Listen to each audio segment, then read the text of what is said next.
Je suis très contente de voir que vous êtes venus vraiment nombreux aujourd'hui. Merci. Je me doute que les conditions ne sont pas toujours très faciles, mais j'espère que vous avez tous à peu près pu vous caser dans cette salle.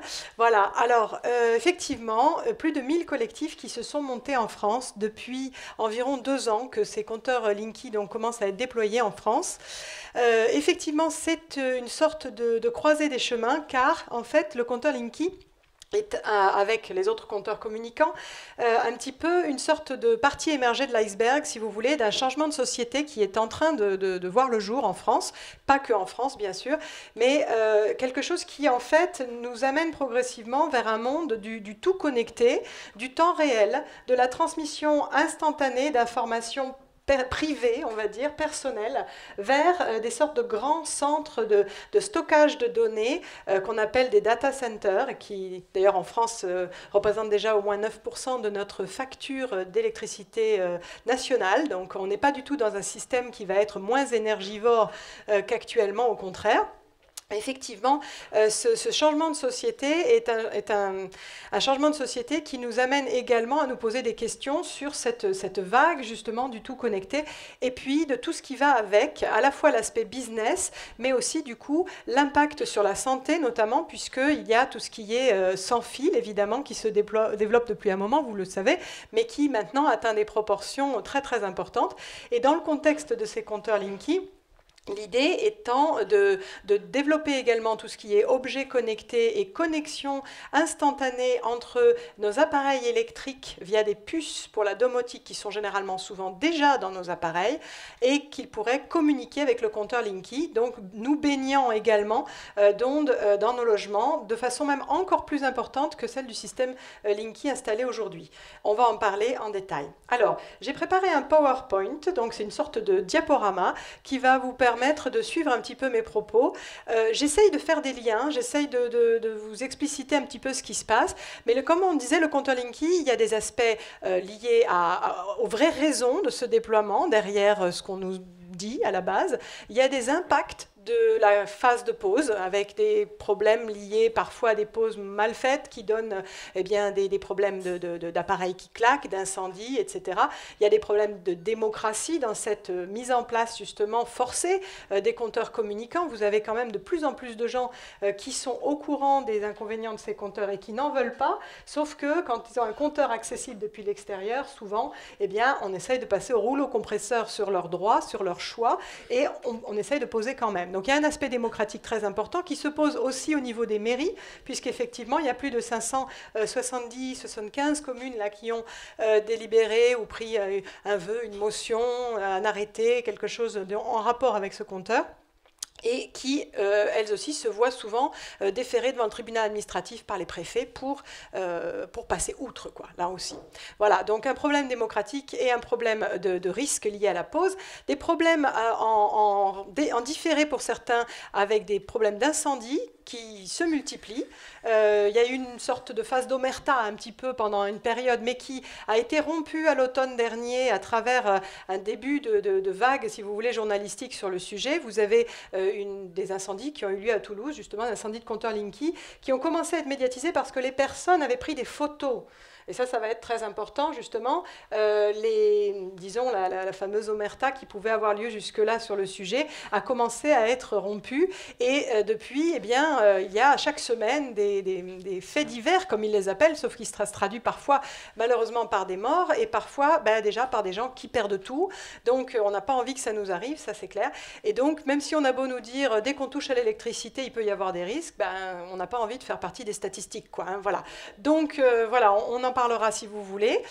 Par ailleurs, effectivement, il y a tout ce qui est lié au système lui-même, on va dire, hein, tout ce qui est donc l'idée qu'on va récupérer nos informations de consommation en temps réel, qu'on va les transmettre en temps réel Donc, dans un premier temps, c'est une courbe de charge avec, dans le temps, notre consommation appareil par appareil, si vous voulez. Dans un deuxième temps, ça pourra être effectivement transmis en instantané.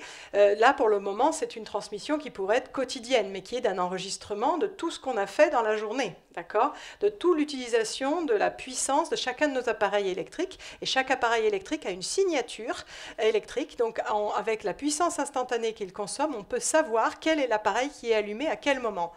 Voilà, donc ça déjà, c'est une notion d'intrusion dans la vie privée que bien peu acceptent, et avec raison. Par ailleurs, effectivement, il y a effectivement cette notion de pouvoir agir sur nos appareils. Donc, on le détaillera si vous voulez, mais le corollaire de tous ces systèmes de circuits électriques connectés, intelligents, que l'on cherche à mettre en place, ce ne sont pas uniquement des outils de gestion pour Enedis pour mieux gérer le réseau, c'est aussi des méthodes pour pouvoir couper, des moyens pour couper sélectivement nos appareils électriques en période de pic de consommation, quand ça leur coûte cher de produire. Donc, ils vont essayer de passer par des dissuasions tarifaires, on y reviendra. Malheureusement, les factures généralement augmentent quand il y a des compteurs communicants qui sont installés, pas que chez nous, à l'étranger aussi. C'est parce que ça cache aussi, entre autres, cette notion de payer en fonction de l'heure à laquelle on utilise tel ou tel appareil, en fonction du jour et en fonction de la saison, ce qui fait que vous vous y retrouverez plus du tout. D'accord, dans vos factures, pour savoir si ça a augmenté, pourquoi, etc. Et l'idée, c'est de transposer sur vos épaules, donc, on va dire l'obligation d'étaler votre consommation à des heures où ça leur coûte moins cher de vous fournir de l'électricité. Voilà, donc cuisiner à 3 h de l'après-midi par exemple, ou voilà, hein, c'est plus simple, ou chauffer à ce moment-là, et puis mettre un pull à 7 h parce que c'est très cher. Donc vous allez voir qu'effectivement, derrière les beaux discours de transition énergétique, de Linky plus vert que vert, etc., il y a une réalité derrière qui est beaucoup moins rose, si on peut dire, beaucoup moins verte, et qui se traduit plutôt par une augmentation des contraintes pour nous, et des contraintes financières aussi en particulier. Ça peut se traduire également par ce qu'on appelle un écrêtement de puissance, c'est-à-dire cette fois que c'est pas qu'on va, puisque si jamais vous êtes bien obligé, vous allez faire à manger ou vous chauffer à 7 h du soir, eh bien, s'il n'y a pas assez donc, de limitation de consommation électrique à l'heure du pic pour eux, ils pourront donc couper tel ou tel appareil en fonction du besoin que vous en avez. Ils essaieront de couper ceux que vous n'utilisez pas généralement. C'est pour ça qu'ils ont besoin de savoir en détail ce que vous utilisez et à quelle heure. Mais si ça ne marche pas, ils passeront par un écrêtement de puissance complet, c'est-à-dire ce que est en train de pratiquer, de tester le projet Solène en Bretagne, qui était un des projets de réseau électrique intelligent, c'est-à-dire qu'on vous envoie un avertissement, je suppose que c'est un petit texto 2 heures avant, en tout cas, ce n'est pas un recommandé où vous avez le droit de dire oui ou non, c'est un petit avertissement et on écrète la puissance, c'est-à-dire que vous payez pour un abonnement de 6, si vous n'avez plus que 3 par exemple, voilà, ponctuellement, pendant une phase, mais qui est pendant la phase où normalement tout le monde a besoin d'électricité, quoi, et plus que d'habitude. Voilà. Donc ça, si vous voulez, c'est derrière, d'accord? C'est pas évidemment mis en avant, mais c'est très important dans les objectifs cachés de ces systèmes. Voilà. Alors, pour résumer, ici, donc, on va avoir des compteurs communicants qui remplaceraient 80 millions de compteurs actuels, parce qu'il n'y a pas que les compteurs électriques, il y a les compteurs à eau et les compteurs à gaz également, qui sont concernés par cette nouvelle vague de changement de compteurs. À gauche, vous avez le compteur Linky, au milieu, vous avez le compteur Gaspard, à droite, vous avez un des modèles de compteurs à eau, qui sont donc installés déjà depuis quelques années en toute discrétion, car ne faisant l'objet d'aucune loi, et possédant, eux, comme les compteurs Gaspard, eh bien, une sorte de mini-antenne au niveau du compteur, donc émettant des micro-ondes directement au niveau du compteur, et ensuite étant relayés par des antennes de rue qui se mettent en place un peu partout, et qui vont, elles aussi, augmenter le brouillard électromagnétique auquel on est soumis, pour transmettre ces fameux relevés. Mais comme on le verra, ce n'est pas uniquement pour transmettre des relevés, car, par exemple, les compteurs à eau émettent à peu près toutes les 8 secondes. Donc, on n'a pas vraiment besoin d'avoir, disons, votre relevé d'eau toutes les 8 secondes. On est bien d'accord, hein? Actuellement, je ne sais pas pour vous, mais moi, c'est 6 mois. Hein? Bon, voilà. Donc là, l'idée générale, c'est que ça va servir aussi de support pour d'autres services. Notamment, on a un article qu'on verra tout à l'heure si vous voulez, c'est Veolia qui a fait un partenariat avec Orange et avec IBM pour transmettre et utiliser ce réseau, cette infrastructure qui est mise en place, soi-disant pour transmettre nos relevés, mais en fait pour l'Internet des objets. Donc pour mettre ça au service, en location si vous voulez, des installateurs et des vendeurs d'objets connectés. Voilà, donc c'est une autre phase business aussi pour les distributeurs d'eau et de gaz. Voilà. Alors, Linky, on nous a dit que c'était fait pour faire des économies d'énergie, pour intégrer les énergies renouvelables et pour permettre, par exemple, les recharges des nouvelles voitures électriques qu'on cherche à nous faire adopter de gré ou de force avec, par exemple, des contrôles techniques de plus en plus contraignants qui risquent de nous faire passer rapidement vers des voitures neuves, électriques et connectées. Voilà. Donc, faire des économies d'énergie, eh bien, voilà, on va le voir un peu en détail. Vous allez voir qu'effectivement, on n'en est pas du tout là.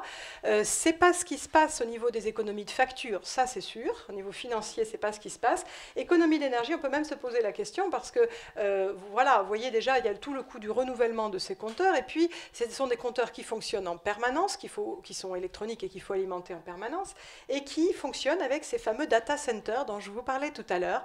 Parce que le but du jeu, là, puisqu'on a maintenant des capacités informatiques énormes que l'on peut récupérer comme des filets dérivants, à peu près toutes les activités que nous faisons, non pas uniquement sur Internet, mais également maintenant dans nos vraies vies, si on peut dire, dans nos vies réelles, eh bien, vous imaginez que tout ça, ça va aller dans des grands hangars avec des serveurs partout et qui consomment énormément d'électricité.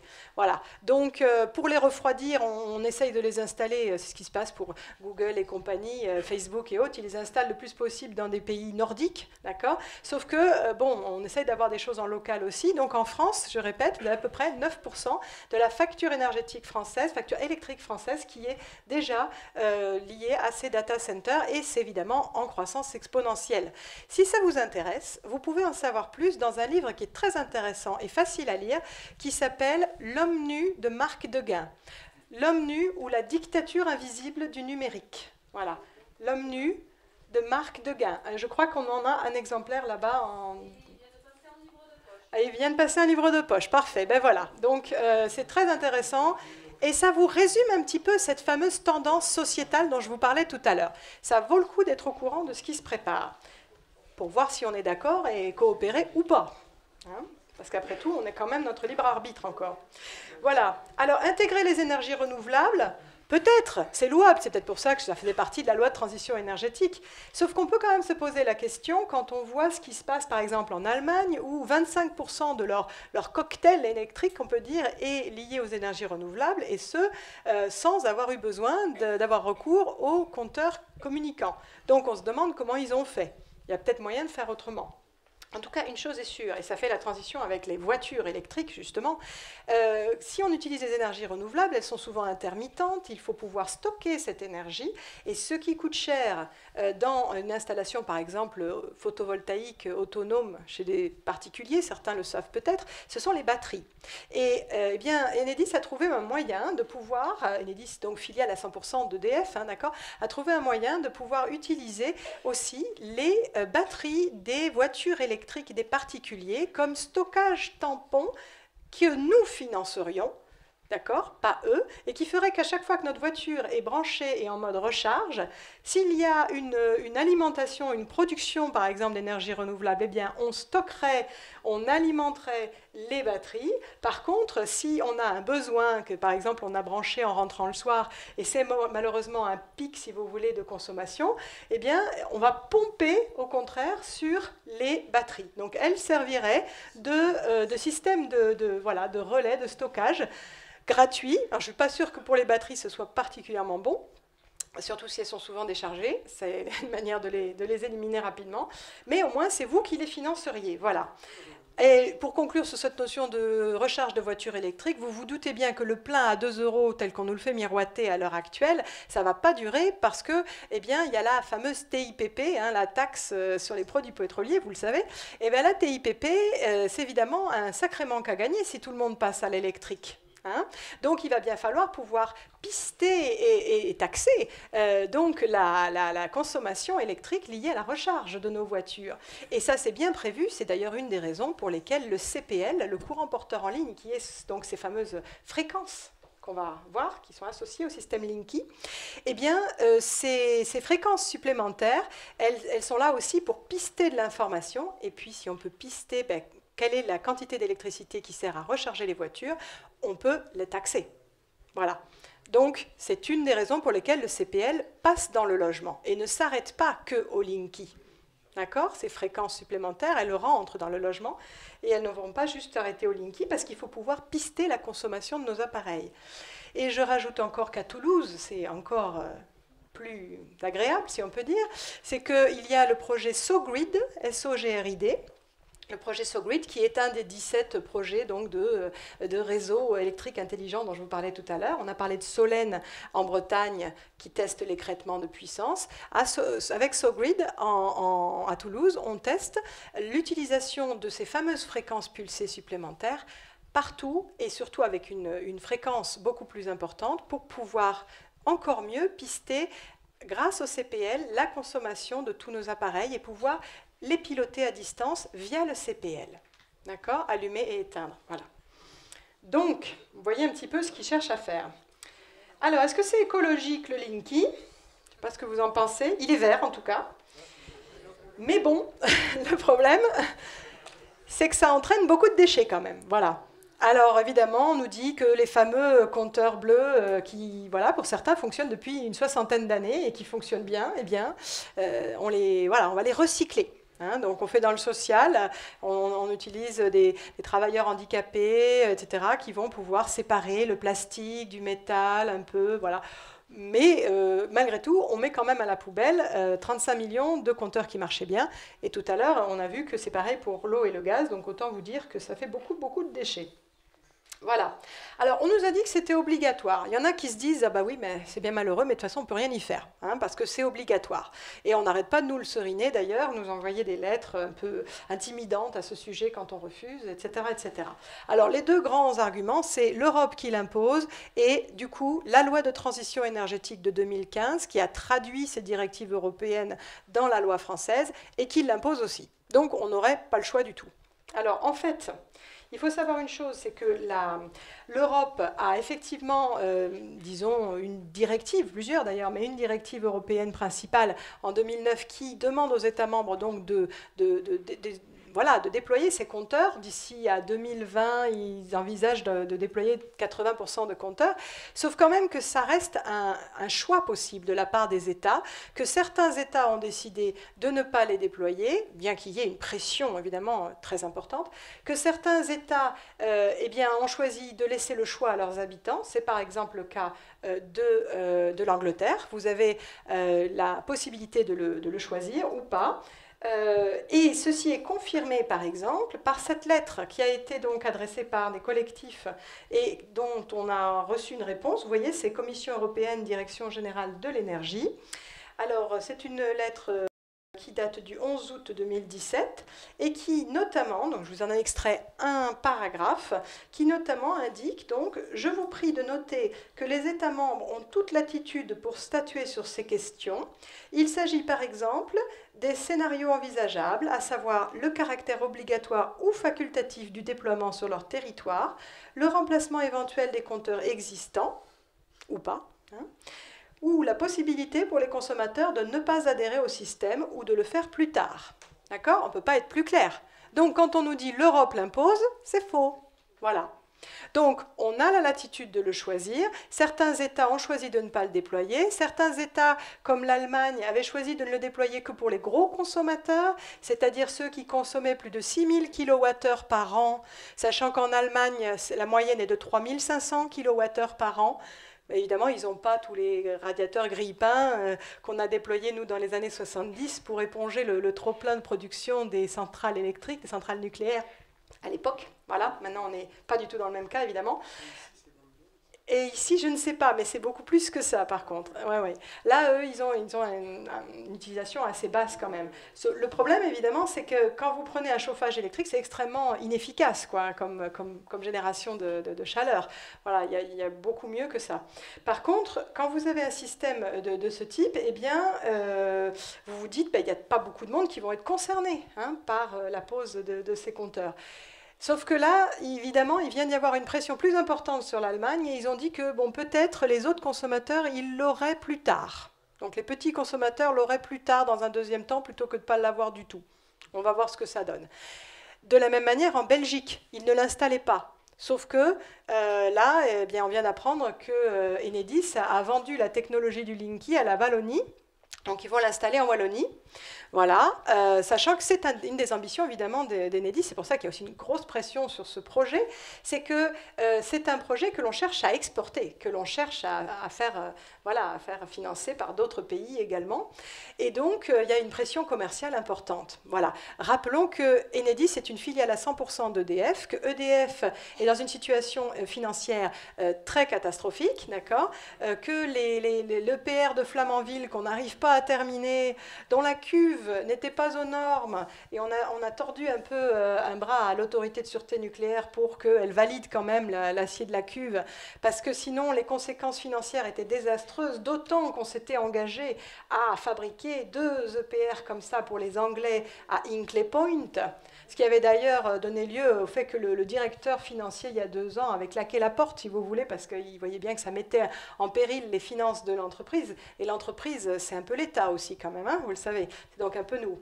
Voilà. Et donc effectivement, ben, là on vient d'apprendre que notre nouveau président, M. Macron, vient de promettre 6 EPR aux Indiens, alors qu'on paye déjà des pénalités sur des choses qu'on n'arrive pas à livrer à la Norvège dans le même domaine, 450 millions si ma mémoire est bonne, ça commence à coûter cher. Voilà, entre autres. C'est pas grave, c'est nous qui payons. Voilà, voilà. Alors, le deuxième volet, c'était, eh bien, c'est en fait la loi de transition énergétique qui impose ces fameuses déploiements de compteurs Linky, entre autres. Or, le problème, c'est qu'il n'y a nulle part dans cette loi la mention des compteurs Linky. On parle de compteurs communicants. Il n'y a nulle part la mention de l'utilisation du courant porteur en ligne, d'accord, le fameux CPL, la technologie qu'on met en place. Et d'autre part, surtout, il n'y a nulle part la mention de l'obligation pour l'usager d'accepter ces compteurs. Donc quand Enedis envoie une lettre avec une liste longue comme le bras de textes de loi, d'arrêtés, comme ci, comme ça, en disant c'est obligatoire parce que, et puis hop, de point, voilà, toute la liste. En fait, ils essayent de vous impressionner parce qu'ils ne peuvent pas dire l'obligation, elle est là, voilà la ligne, voilà l'endroit, voilà le libellé. Et de fait, il n'y a personne depuis 2 ans qui refuse ces compteurs qui a été poursuivi en justice. Parce qu'ils ne peuvent pas. Alors, ils essayent de passer à l'intimidation, d'une manière ou d'une autre. Voilà, c'est la technique. Alors là, si vous voulez, c'est une lettre que Ségolène Royal, donc c'est un extrait d'une lettre du 11 janvier 2016, une lettre que Ségolène Royal donc, avait envoyée au président de la fédération Cepanzo dans les Landes, et où elle indiquait en particulier donc, cet élément-là concernant l'absence de pénalité pour l'usager, donc qui refuserait ces compteurs. Alors, je vous le lis pour ceux qui ne peuvent pas le voir. L'article 27 de la loi, donc de transition énergétique, prévoit, en application de la directive européenne relative à l'efficacité énergétique, des sanctions pour les gestionnaires des réseaux de distribution, c'est-à-dire Enedis sur 95% du territoire, ou les régies, d'accord, sur à peu près 5% du territoire. Donc eux, ils sont obligés de déployer sous peine de pénalité, c'est-à-dire ils sont obligés au moins d'aller toquer à la porte des gens pour leur demander de poser le compteur. Ils ne seraient pas obligés de passer au rouleau compresseur sur les gens si les gens refusent. Voilà, alors donc c'est s'ils ne respectent pas les dispositions législatives relatives au comptage évolué. Il ne s'agit en aucun cas de sanctions pour le consommateur. Donc il n'y a pas de sanctions pour le consommateur qui refuse des compteurs Linky. Ok, donc ça c'est Ségolène Royal qui nous l'indiquait déjà le 11 janvier 2016. C'est effectivement dans la loi de transition énergétique car vous aviez des pénalités qui étaient prévues de 1 500 €. Quand même, rien que ça, voilà. Mais qui n'y sont plus. Elles n'ont pas été votées. elles ont été retirées. Et elles ont été également retirées en même temps que les amendements qui essayaient d'être passés pour permettre aux gens, notamment pour des problèmes de santé, de refuser la pause. Donc en fait, ça laisse une sorte de vide juridique, de no man's land, si vous voulez, où, en gros, on est censé, enfin, le distributeur est censé déployer, mais nous, on n'a pas d'obligation d'accepter. Et dans cette brèche, si vous voulez, se sont engouffrés des milliers et des milliers de personnes qui s'informent sur ces compteurs et se disent, puisque c'est ça, nous on n'en veut pas, et comme il ne s'est pas marqué dans la loi, eh ben, on ne peut pas les poursuivre. Voilà. Alors pour le moment, effectivement, le souci, c'est qu'il y a deux catégories de citoyens. Il y a les citoyens plus, et puis il y a les citoyens au rabais, si vous voulez. C'est incroyable en France, hein, mais ça semble être le cas. Les citoyens plus, c'est les 20 millions de foyers qui ont le compteur à l'intérieur de chez eux, et pour qui même Nicolas Hulot, même Philippe Monloubou, le directeur d'Enedis, disent on ne peut pas forcer leur porte, alors en gros, ils ont le choix, eux, de refuser. Et par contre, les personnes, les 15 millions de foyers qui ont le compteur accessible depuis l'extérieur, eux, c'est des sous-citoyens, si vous voulez. Et alors eux, par contre, ils n'ont pas le droit, ils ont le droit de rien. S'ils barricadent, attention, voilà, on leur envoie des lettres un peu menaçantes en laissant planer des histoires de tribunaux, etc. Bon, pour le moment, il y avait une lettre qui disait « Si vous ne débarricadez pas sous 15 jours, nous réservons le droit d'engager votre responsabilité devant les tribunaux. » Visiblement, il ne s'est rien passé, hein, d'accord ? C'est pas faux non plus, parce que quand on y réfléchit 2 minutes, l'idée était « Vous ne pouvez pas barricader parce qu'il faut qu'on ait accès en tout temps pour raison de sécurité, en cas d'incendie, en cas de quelque chose, à votre compteur. » Sauf qu'il se passe quoi pour les 20 millions de foyers qui ont le compteur à l'intérieur de leur logement? Il faut qu'ils laissent leur porte d'entrée ouverte au cas où il y a un incendie? Non, d'accord? Donc ça ne tient pas la route, cette histoire. Voilà, donc je laisse ça à votre appréciation. Mais quand on nous dit c'est obligatoire, voilà, au moins c'est lumineux. Vous saurez. Voilà. Alors, pour résumer, voilà un petit peu un petit panel des problèmes que posent ces compteurs. Donc, on a parlé démocratie pour l'histoire des pauses forcées. On a parlé pannes et incendies. On détaillera tout ça, mais voilà, en particulier liés aux pauses, mais pas que, puisqu'il y a des gens qui ont des problèmes 6 mois après, hein, avec des appareils ou des incendies plus tard. Vous avez des problèmes d'augmentation des factures. Donc si vous connaissez des gens qui ont des compteurs Linky, surtout conseillez-leur d'arrêter leur prélèvement automatique, parce qu'une fois que l'argent est sorti, vous n'êtes pas sûr de le revoir, c'est moins qu'on puisse dire. Ensuite, vous avez évidemment des problèmes d'intrusion dans la vie privée qu'on a commencé à ébaucher. Vous avez des problèmes de santé. Vous avez des gens non électrosensibles qui, jusqu'ici, n'avaient aucun problème. On leur pose le Linky et immédiatement, ils ne peuvent plus rester chez eux. Ils sont mal. Voilà.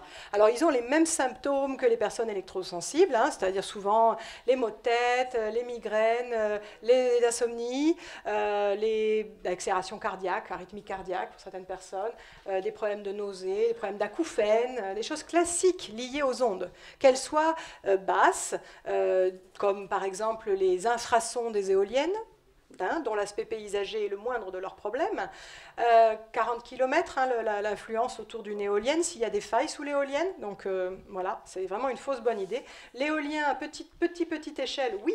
L'éolien, le grand éolien, tel que l'éolien industriel, hein, tel qu'on veut nous le déployer, vraiment pas une bonne idée. Donc ça, c'est une chose. Ensuite, vous avez tout ce qui est basse fréquence, comme le Linky, ça provoque les mêmes symptômes chez les gens qui commencent à ne plus le supporter que les hautes fréquences, donc ce qui correspond à tout ce qui est portable, antenne relais, Wi-Fi, babyphone, incroyable, téléphone maison sans fil, d'accord, qu'on pose sur une base, etc. Tout ça, ça génère ce genre de symptômes. Si vous commencez à avoir des problèmes comme ça, de maux de tête récurrents, d'insomnie, d'acouphènes, d'arythmie cardiaque, de difficultés de mémorisation, d'élocution, etc., posez-vous des questions. Ce n'est pas la peine d'aller chez le médecin pour prendre des pilules contre ci, des pilules contre ça. Déjà, réduisez votre exposition aux ondes. Si vous voulez, on pourra vous donner quelques conseils. Mais généralement, ça s'améliore grandement. Évidemment, dans une ville comme Toulouse, où il y a de plus en plus d'ondes, si vous habitez juste en face d'une antenne relais, c'est plus difficile. Voilà. Alors, les licenciements, j'en ai pas parlé, mais évidemment, ça fait partie quand même de la chose, parce que le but du jeu, c'est quand même là encore de remplacer des hommes par des machines, d'accord ? Et ça fait partie, outre le drame individuel de ces personnes qui perdent leur emploi, ça fait partie de ce fameux grand mouvement dont je vous parlais, de cette notion de robotisation à outrance, l'intelligence artificielle, de plus en plus, on en a entendu parler.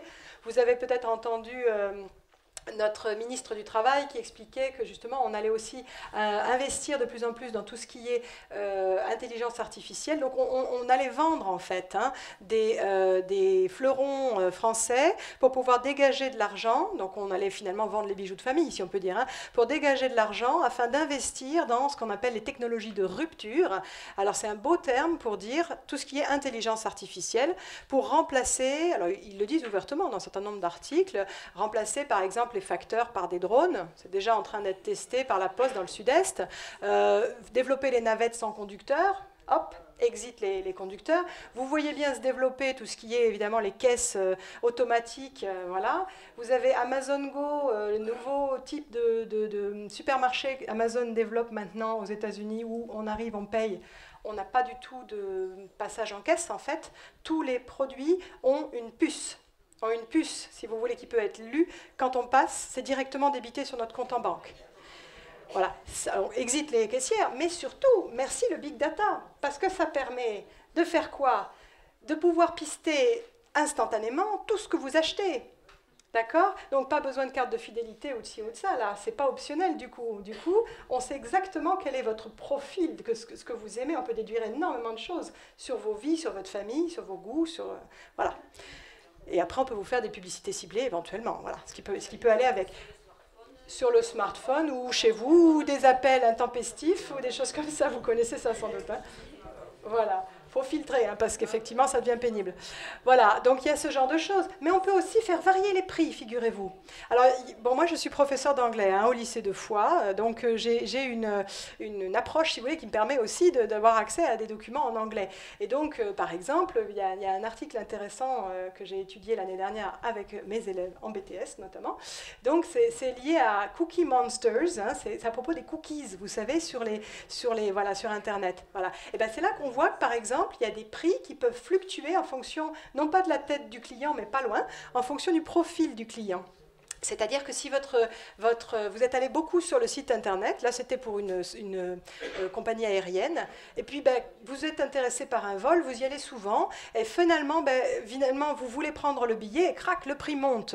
Et vous dites, mince, j'ai trop attendu, les prix pas chers, c'est fini, j'aurais dû le prendre plus tôt. Mais c'est pas ça.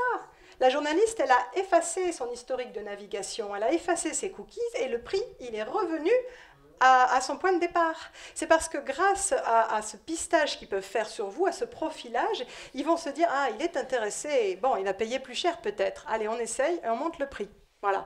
C'est un peu comme au souk, il ne faut pas montrer qu'on est intéressé par le tapis parce que sinon on ne pourra pas négocier. Voilà.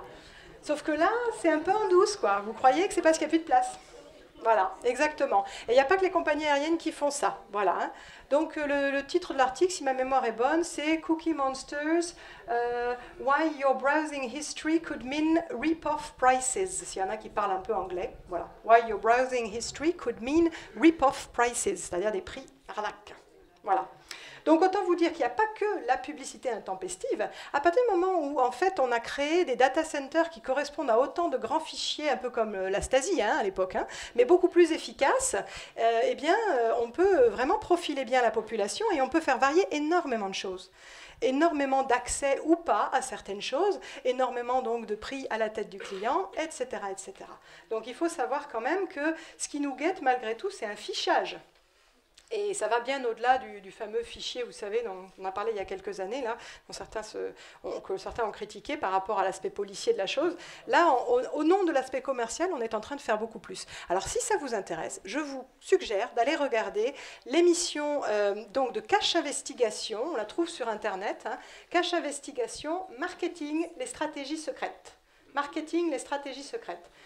Elle est super, cette émission, la première heure en particulier, donc Marketing, les stratégies secrètes de Cache Investigation, et vous verrez en détail ce que c'est que cette histoire de big data, justement, de collecte de nos données, et vous verrez que des grands groupes comme La Poste, par exemple, transforment leur business model, hein, comme Enedis, justement, pour devenir des opérateurs de big data, qui achètent sur des sites internet nos données, qui les stockent dans des grands data centers, comme je vous disais tout à l'heure, et qui ensuite les revendent à des grandes enseignes, par exemple, quelqu'un qui demande 200 000 noms de personnes qui sont susceptibles d'acheter une nouvelle voiture dans les 6 mois qui viennent. Voilà. Alors si vous attendez un heureux événement, ou j'en sais rien, voilà, vous avez besoin d'une voiture plus grande, peut-être, crac, voilà. Et puis derrière, il y a aussi de nouveaux systèmes avec les facteurs, par exemple. Là, c'est plus avoir des données de terrain. Donc les facteurs, à travers le système Facileo, seraient appelés à devenir des observateurs, quitte à prendre des photos, et qui, en faisant leur tournée, peuvent avoir des informations en détail sur la maison où vous êtes, le niveau socio-économique, visiblement, voiture, pas voiture, jardin, pas jardin, enfant, pas enfant, toi éventuellement endommagé, est-ce qu'on peut faire une offre, etc. etc. D'accord? Voilà.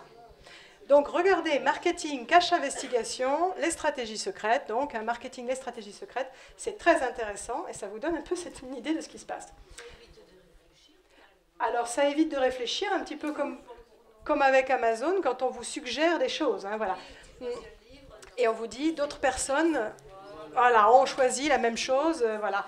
On vous indique. Mais il y a un monsieur qui est connu, qui s'appelle Eric Schmidt, hein, c'est le patron de Google, enfin ça a été en tout cas pendant un bon moment.